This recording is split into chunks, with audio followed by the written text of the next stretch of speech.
everyone, welcome back to the channel. It's Kimberly Cox from Magical Mommy Spot, and I'm super excited to have you guys back today. Day 2 of Vlogtober, and today I want to talk to you guys about something that we all tend to deal with from time to time, and that is discouragement. So I just want to take a minute and kind of give you my framework for how I work through discouragement. So I know that we all have those moments where we get frustrated. Things aren't working out the way we want them to. We thought things were going to be better and they're not, whatever. It happens. And we sometimes we can go through some of it and we're resilient. We come back, okay, it just wasn't meant to be. It'll happen a different way, something, this, that, the other. And then we get to a place where we're like, okay, we hit this wall. Or we just can't go further. We just feel like, okay, there's no reason to. This is ridiculous. Like, it's just not working. And I think when we get to that wall, when we get to that place, I have kind of a 5-ish step kind of process that I guess I never really thought about how I did it until I actually sat down to figure out how to do this video. But we tend to, or I tend to go through these steps, and it's one way that I can get to the other side of it and stop stressing so much and worrying so much about stuff. Or feeling the discouragement, I guess I should say. Feeling like things aren't going to work out, like it isn't going to happen the way I want it to. Yeah. So the first thing that I do is I allow myself to feel the feelings. I don't try to shove them away. I don't try to, because I think the more we try to push them away, the harder they come back. So I tell people all the time, I'm that person that if you push me in the corner, I'm going to come back fighting. But the same exact thing I could do on my own free will, as long as I wanted to do it. So, and that's, I think, the same way it happens with us with feelings. I think with our emotions, with discouragement, with things like that, like if we don't feel those feelings, then they're still there.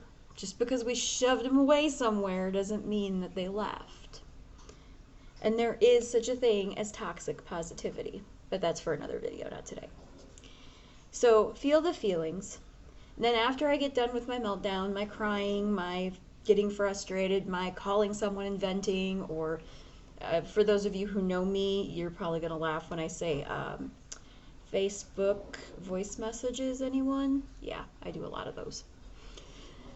So after that's done, then I start to think, okay, this is where we're at. What is the absolute worst case scenario that can come out of this? Because it almost never happens.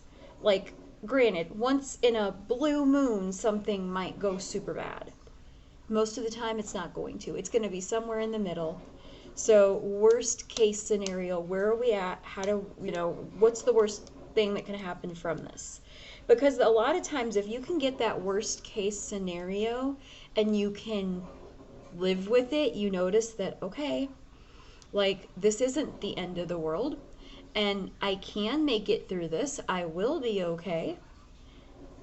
This might come out of it, or that might come out of it. It kind of flips your perspective a lot of times, which is kind of leading me into point 3.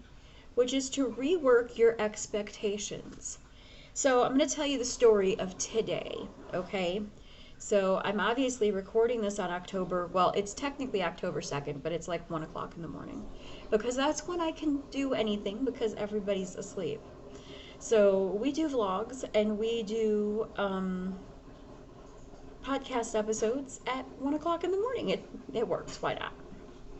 So Friday, I had this whole big plan. I was excited. It was the 1st of October. I was going to go over goal setting with my kids because I'm like, okay, I told them with this whole deschooling thing that I don't care if you're watching something that's teaching you something, something that you're learning. And like both of my kids have different interests. And both of them will watch YouTube videos and stuff like that on their different interests. Like it just happens. Naturally, it's what they do. And I'm like, I really don't care if you're watching YouTube about something that you're learning because it's going to be useful for you. However, if we're just dealing with like watching something for entertainment, then we can't do that all day long. Like there's a time for that, but there's also a time to learn, and I want you guys to be doing something useful, learning something that you can use. Okay, I'm back. So I'm like, I want you guys to be learning something that you can use, watching something that you're learning something where you can use that in the future. And I was really excited because I'm becoming I get the opportunity to teach my children how to be adults. And I don't think that ever, I mean, I've heard it, we know it, like it's kind of a thing. I've even said, like, I want them to be productive members of society, things like that. But I don't think it ever clicked in my head that, like, I get to teach them that. And so when it clicked, when I finally got it and it was like, okay, like, we're going to do this now, I got really excited because I'm like, now I can show them, like, what it's like to have to, okay, we want certain things. And, you know, I don't make $1 million a year. And all of the stuff that both of them want to do costs money. And I'm like, so we can just figure out where, you know, what we have, or what we can cut out, what everybody is willing to sacrifice a little bit so that we can put a little bit of that money in this pot, a little bit of money in that pot. And I said, we'll make it work. A fit ensued about how boring it was. And I should know better. I really should. This is my mojo. This is my, I love goal setting. I love personal development. That's just my jam. Not theirs. And I wanted to sit down and have this big meeting with the both of them, and we could all sit around and have lunch, and I was going to film it, and it was going to be a big thing. And I kept pushing, and I kept pushing. And my kids kept pushing back at me like, this is not what we want to do. It's boring. Why do we have to do this? This is silly. This is stupid. It doesn't matter. And I just kept pushing. And finally, I got to that point where I was like, what am I doing? Like, I'm doing the same thing that I was taking them out of the public school for part of that reason. And now I'm doing it to them myself. And I had to apologize, and I had to say, you know, I'm sorry, guys. Like, I didn't mean to push it on you. Like, we're still gonna do it. And I sat down with them one-on-one, and I worked through their goals with them, and they came up with some good ideas and things like that. But it wasn't this big deal. It was like, you're doing something you already want to do. We're gonna just do this, and that way, like, it's done. It's on paper. And I'm teaching you something, but I'm not like forcing it in this box. So I had to rework my expectations because I was certainly discouraged and disappointed today, because I definitely thought, like, what am I going to do? Like, they're, you know. So as I reworked my expectations, I was able to get to a place where I could do the fourth step, which is to do some self-care and to let go. So I went and made lunch, and I sat down and I watched a couple of YouTube videos and did some planning of my own for my own stuff.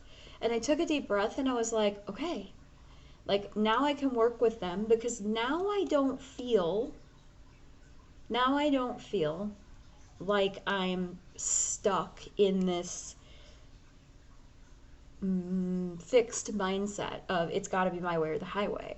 Now I'm like, no, like, there's other ways to do this. And are you willing to meet me halfway? Are you willing to, You say, okay, I'm willing to, I'm like, my oldest was painting a picture, and she was painting a picture, and I filled out her goal sheet, but she told me what to write. So I consider that a win because we both got what we wanted in that situation. And I think more and more, the more I'm realizing, and I've always been a huge advocate for your kids are, they're people, they're human beings. They're not little objects that you own that you can tell, what to do. That's not how this works. So I did the self-care, I let go. All right. And now here is kind of your bonus tip, because this is kind of a way to stay away from getting discouraged a lot of times. And that is to stay in your own lane. This week has been an eye-opener for me on staying in my own lane.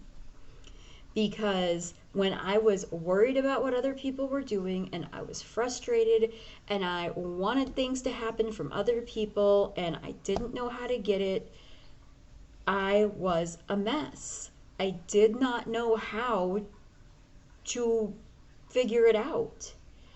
But when I put my head down and I figured out what things I could do on my own, what my things were that I was capable of doing without anybody else's help, without having to ask permission, or without having to get someone's blessing for something, like just what were the things that I could do. And I put my head down, I set my mind to it, and I just ran with it. And I made the decisions, and I did the things, and I got the stuff done, and I crossed stuff off my list. And the last 2.5, 3 days, probably 3 days, have been really, really good.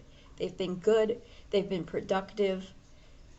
I've been really tired by the time I fall into bed at night, but it's what we do. It really is. It's what we do. And so, as I wrap this up, I just want to remind you that we are in control of ourselves. We are in control of ourselves, and we are in control of how we react to other people's stuff. We cannot control other people. And so that is where staying in your own lane is absolutely imperative to keeping the discouragement at bay. Because if what I'm doing is what I know that I can do, and I am doing, if I'm not setting my expectations on what someone else needs to deliver, and I'm setting them on what I can bring to the table, what I'm bringing, what I can do, then my expectations are where they need to be. And I'm going to be a lot more likely to have some, good outcomes out of that. Now, there are things that we do that, we have to have other people involved in. And when those times happen, then you just start back up at the top and you feel those feelings and you work through the worst case scenarios, rework your expectations. And I think that a lot of times that reworking expectations looks a lot like, this is what I wanted you to do. But because I don't think, or you have said, or something is not working with you doing what either you said you were going to do or what I want you to do, I need to change my perspective on it. I need to rework my expectations so that what I want, I still get to some degree. I just don't need your help, or I can use your help in a different way, or whatever. And then you let go. Because a lot of times we like to hang on to things and we like to mull them over in our heads and, oh, this was wrong and this was bad and this person did that to me, and it stresses us. And the more it stresses us, the more discouraged we get because that negative feelings are just there and we can't get rid of them. So I hope that this helps you guys. I know that it has done wonders for me. And when I actually looked through it and I went down and I was like, okay, this is it. This is how I get through it. I was amazed at really the processes that your brain comes up with that just work so well. I don't know. It's pretty amazing.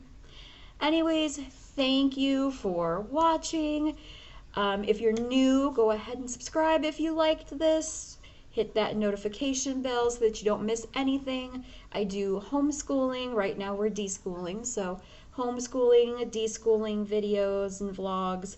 I do stuff on manifestation and magic and stuff on mommy life. With some day in the life sprinkled in here and there. And I'm really excited to be doing Vlogtober. I keep wanting to call it Vlogmas. No, we are not in December yet. No. Alrighty. I am going to go record another podcast episode, so I will talk to you guys later. You guys have a good one. Bye.